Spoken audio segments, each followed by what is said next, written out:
Syukur kehadiran Allah Subhanahu wa taala dengan mengucapkan alhamdulillahirabbil alamin. Salawat dan salam kita persembahkan kehadiran alam Nabi besar Muhammad Rasulullah sallallahu alaihi wa alihi wasallam. Tema khutbah kali ini berjudul ikhtiar mendapatkan anak yang soleh. Apa yang dimaksud dengan anak yang soleh? Kalau kita lihat dalam tafsir beberapa al-mufassirin seperti Imam Al-Baghawi, kemudian Imam At-Tabari, Ibnu Katsir, dan kalau kita lihat di Kamus Besar Bahasa Indonesia yang dikeluarkan oleh Kementerian Pendidikan RI, memang kalau kita lihat redaksinya berbeda tapi maknanya sama. Soleh adalah orang yang patuh terhadap Allah dan Rasul, itu yang disebut dengan soleh. Ada satu hadis Nabi Sallallahu Alaihi Wasallam dan hadis ini muttafaqun alaih. Nanti dilihat dalam kitab Sahih Bukhari, Muslim dan buku-buku hadis yang muktabar. Ketika manusia itu meninggal, semua amalnya itu terputus kecuali 3 hal. Satu di antaranya adalah waladin soleh yad'ulah, anak yang soleh yang selalu mendoakan orang tuanya. Ini menjadi satu harapan kita, menjadi satu cita-cita dan doa kita kepada Allah. Semoga anak yang kita miliki nantinya menjadi anak yang soleh dan soleh. Maka pada kesempatan yang cukup singkat kali ini, saya ingin memberikan 2 ikhtiar, 2 usaha dalam rangka menjadikan anak kita insya Allah menjadi anak yang soleh dan solehah. Yang pertama yaitu disebut dengan ikhtiar zahiri. Yang kedua adalah ikhtiar batini. Apa yang dimaksud dengan ikhtiar zahiri? Ikhtiar zahiri adalah usaha konkret kita sebagai orang tua, sebagai bapak ataupun sebagai ayah harus ikut turun andil dalam rangka memonitoring, dalam rangka memberikan pendidikan keislaman. Kalaupun tidak bisa di sekolah, ataupun lembaga pendidikan yang lainnya, maka harusnya berikan pendidikan keislaman yang full ketika berada di rumah. Di masa Covid ini sebenarnya banyak hikmah yang kita peroleh sehingga kita menjadi manusia yang cerdas. Antara lain adalah di masa Covid inilah kita lebih banyak di rumah bersama keluarga.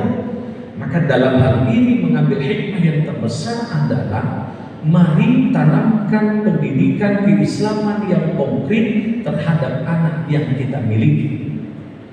Contoh gampangnya adalah ketika mereka selesai sholat 5 waktu, cobalah dibiasakan selesai sholat 5 waktu anak kita dan kita sendiri juga ikut berjamaah bersama bertadarus untuk membaca Al-Quran.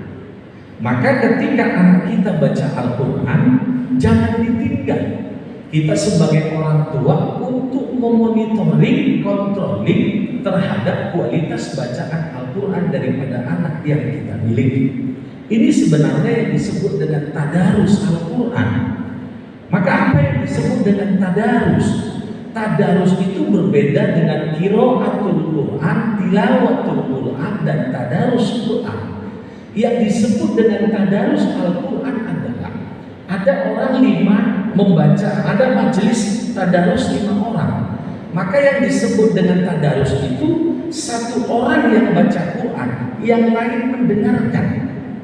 Sehingga kalau ada bacaan salah dari orang yang membaca, maka kewajiban orang yang di sekelilingnya untuk membenarkan bacaan Al-Quran tersebut. Praktek di masyarakat kan lucu saat ini. Ketika ada majelis tadarus Al-Quran 5 orang, 1 orang baca 1 malam 1 juz, 5 orang 5 juz, 1 malam selesai 5 juz. Semuanya baca, nggak ada yang mendengarkannya. Pertanyaannya, apakah semua bacaannya ini benar? Belum tentu. Kita baca Quran itu benar ketika nggak ada yang mendengarkannya. Tapi kalau bacaan kita didengarkan kepada orang lain, kemungkinan benar, kemungkinan besar masih banyak bacaan kita yang salah. Maka itu yang sebenarnya esensi substansi yang disebut dengan tadarus Al-Quran. Oleh karena itu, ketika kita mengharapkan anak kita menjadi anak yang soleh dan solehat, kita sebagai orang tua harus ikut andil. Ada usaha konkret, wabil khusus sekarang ini kita lebih banyak di rumah, maka biasakan kalau setelah sholat ajak anak kita baca Quran. Ketika anak kita baca Quran, monitoring mana bacaannya yang salah, itu kita peringatkan. Kelihatannya memang agak sepele, tapi ini manfaatnya sangat luar biasa. Kemudian daripada itu, supaya apa? Supaya anak kita itu dari sejak kecil mereka itu cinta kepada Al-Quran. Bapak yang dirahmati Allah Subhanahu wa Ta'ala, usaha yang konkret juga bisa kita lakukan, pendidikan keislaman di rumah. Ketika kita sholat berjamaah, kita punya anak laki, maka biasakan mereka yang imam.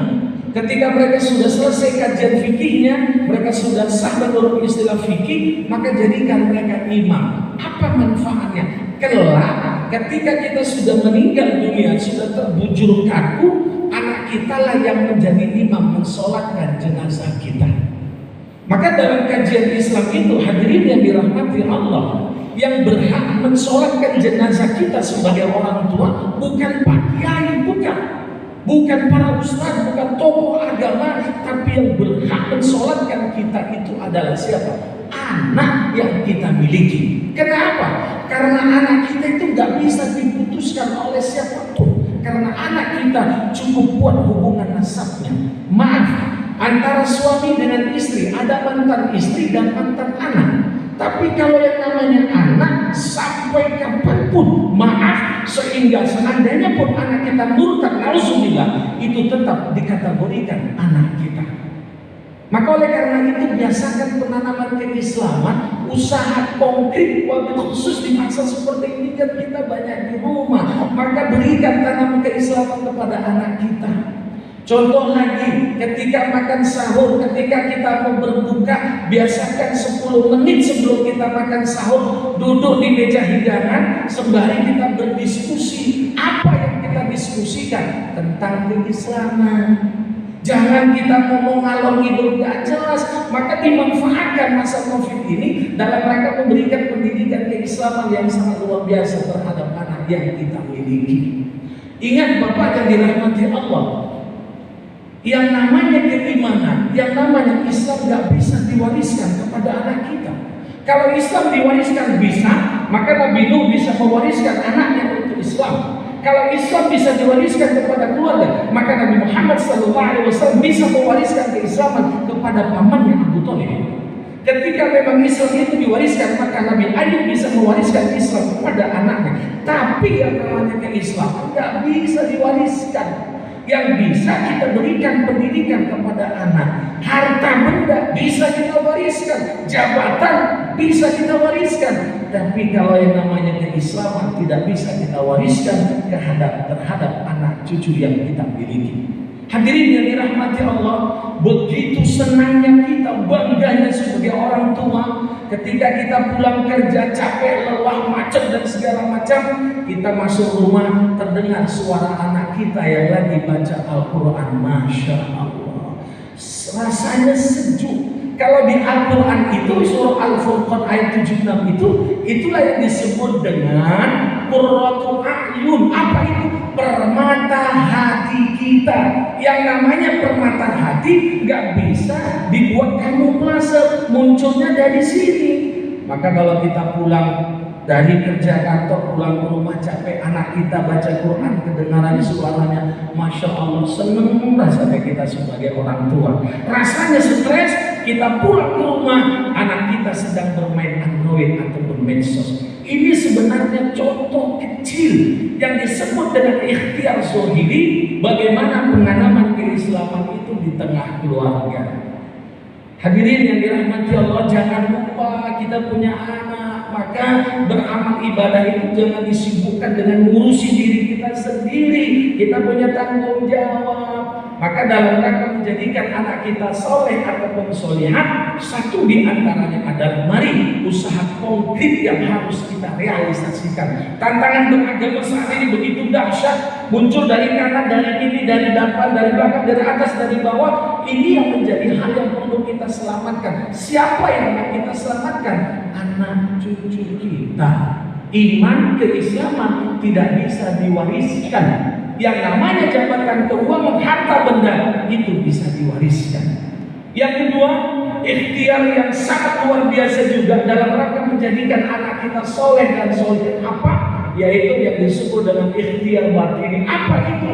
Doa kepada Allah Subhanahu wa Ta'ala.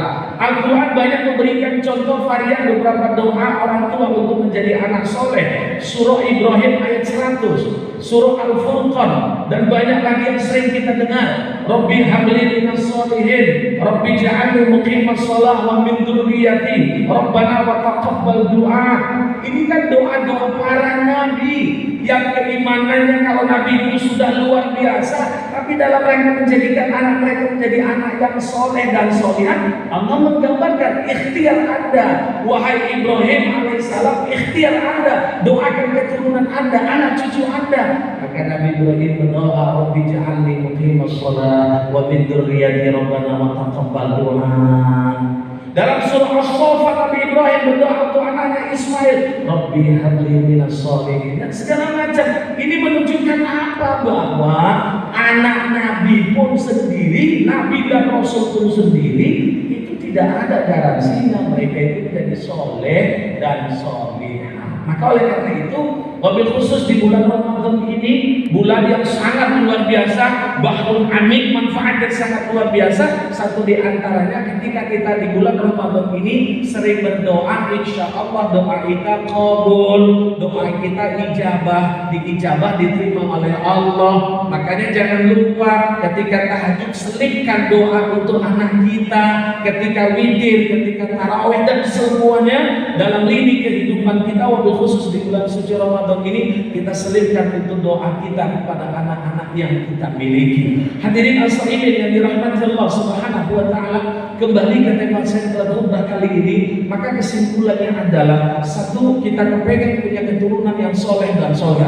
Siapapun kita, bapaknya bejat kayak manapun, brengseknya bapaknya kayak manapun, nggak kepengen anaknya menjadi anak yang jahat. Pasti kepengen anaknya soleh dan solehah. Yang kedua, bahwa jaminan, garansi sudah dijelaskan Nabi, kalau kita punya anak yang soleh dan soleh, insya Allah selalu mendoakan kita, ini pahalanya tidak akan pernah terputus. Yang ketiga, mari berusaha secara ikhtiar zahiri konkret, usahanya, mari berikan penanaman keislaman di anak-anak kita, di keluarga kita. Yang selanjutnya kesimpulannya adalah berdoa menjadi satu ikhtiar kita, batini kita kepada Allah Subhanahu wa Ta'ala. Insya Allah kita punya keturunan yang soleh dan solihah. Amin ya rabbal alamin. Ini saja yang dapat saya sampaikan, semoga memberikan kebaikan dan kemaslahatan bagi kita semuanya. Amin ya rabbal alamin. Barakallahu li wa lakum fil Qur'anil azim wa nafa'ani wa iyyakum bima fihi minal ayati wa dzikril hakim wa taqabbala minni wa minkum.